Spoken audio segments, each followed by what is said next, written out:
ሲገሉን ጽድቅ ከሆነ ራሳችን ስንከላከል ጽድቅ ማይሆንበት ምክንያት የለም።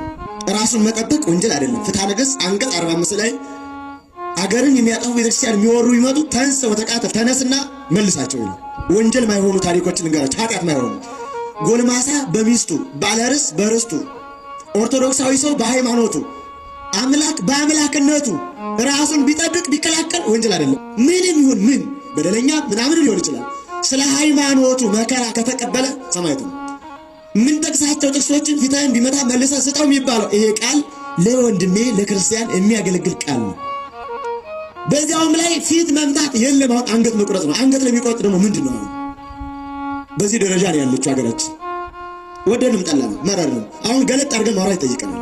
ምሳሌ ባነሳ አብርሃም የብዙዎች አባት የሃይማኖት መሰረት ነው። ዘፍጥረት ምዕራፍ 14 ቁጥር 1 ጀምሮ የምናገኘው ታሪክ አብርሃም ወንድሙ ሎጥን እና የሎጥን ቤተሰቦች ሚስቱን ማርከው ወስደው ኮሎዶ ጎሞራውያን ወደ አሕዛብ ሀገር ጨርሰው ይዟቸው ሲሄዱ አብርሃም ቤተሰቡን ቆጥሮ 318 ነው ተዋግቶ መለሰ። እና አብርሃም ወንጀለኛ ነው? ራሱን ማዳን ወንጀል ነው አብርሃም? ሌላ ልጨምራችሁ። ሙሴ አእላፈ እስራኤል ከነዓን እንዳይገቡ የአሕዛብ ነገሥታት ተሰልፈው አሳልፍ አሉ። እነዚያን ድል አድርጎ ገባ። እና ሙሴ ወንጀለኛ ነው? ሌላ ልጨምራችሁ።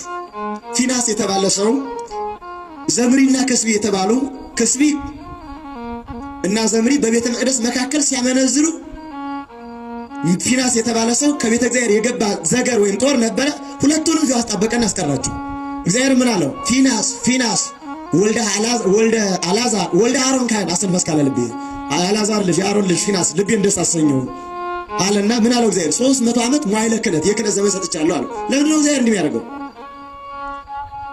ሌላ ጨምራችሁ ዳዊት ጎልያድ በእስራኤል ሲዘባበት በወንጭፉ መታው። ዳዊት ሳኦል ሲታመም ግን በገና ደግሞ ፈወሰው። ዳዊት በገናም ነበረው ወንጭፍም ነበረው። ኦርቶዶክሳዊነት እንዲህ ነው፣ ይጠብቃልም ይዘምራልም።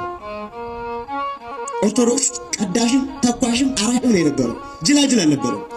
ይቀድሳልም ያርሳልም ይጠብቃልም። በዚያ ስሪት ነው የነበረው። ለምሳሌ ዮዲትን ታስታውሳላችሁ። እስራኤልን ገብሩ ብሎ ሆሎፈርኒስ የሚባል አረመኔ ንጉሥ ተነስተው እስራኤልን ሊያጠፋ ሲል ገብሩ አላቸው። ምን ወርቅ ብር እህል እንገብር አሉት። እኔ የወርቅ እህል ድሃ ነኝ አለ። ታዲያ ምን ነው የምትፈልገው? ከእስራኤል ቀኝ አይን ነው የምፈልገው አለ። አይን ውሃ አይደለም ምን ይሰራል አሉት። ጀግና ተብዬ መመስገን መወደስ ለዝንት ዓለም ነገር እፈልጋለሁ አለ። ሰው ጠገበ ማለት ነው። የእስራኤል ጀግኖች አይናቸውን ለመገበር ተስማሙ። ምን እናደርጋለን አንችል ብለው ዮዲት ባጭር ታጥቃ ሸብ አድርጋ ወገቧን ታጥቃ ታጥባ ተቁላ ተቀብታ ከአሕዛብ ከተማ ሂዳ ሆሎፈርኒስን አንገቱን ድል አድርጋ መጣች። እስመ እግዚአብሔርን አዳነች። አሕዛብ ነው አይምርም። ዘንዶ ውጦ ነው የሚያላምጠው። አሁን እየሆነ ያለው ኦርቶዶክስ ውጦ ማላመጥ ነው እየሆነ ያለው። ውጦ ማላመጥ። ኦርቶዶክስ ጥላቻ ሊኖረው አይገባም። ራሱን ማዳን ግን ወንጀል አይደለም። ወንድሜ ሲገሉን ጽድቅ ከሆነ ራሳችን ስንከላከል ጽድቅ ማይሆንበት ምክንያት የለም። ሰምተሃል? ሲገሉን ጽድቅ ከሆነ ራሳችን ስናድን ጽድቅ ማይሆንበት ምክንያት ፈጽሞ የለም። ልጨምራችሁ እንዴት የሚል ጥያቄ ልታነሱ ትችላላችሁ። የሐዋርያት ሥራ ምዕራፍ 5 ቁጥር 1 ጀምሮ ተመልከቱ። ሐናንያ የእስራኤልን ማህበር በስርቆት ለማጥፋት የ8000 ማህበርን ወዳልሆነ መንገድ ስርቆት ሲያለማምድ ጴጥሮስ ያን ሰው ቀሰፈው። አሁን ጴጥሮስ ሊቀ ሐዋርያት ነው። በጎን በጎችን ጠብቅ ግልገሎችን ጠብቅ ተብሏል። በጎን ግን ሐናንያን ቀሰፈው። አሁን ጴጥሮስ ወንጀለኛ ነው። ሌላ ልጨምራችሁ። ሐዋርያው ቅዱስ ጳውሎስ በርያሱስ የተባለ ሰው የሚያስተምረውን ያስታል። እፋለና አይኑን አሳወረው። ግን በልብሱ ጫፍ ሌሎችን አይናቸውን ያበራል።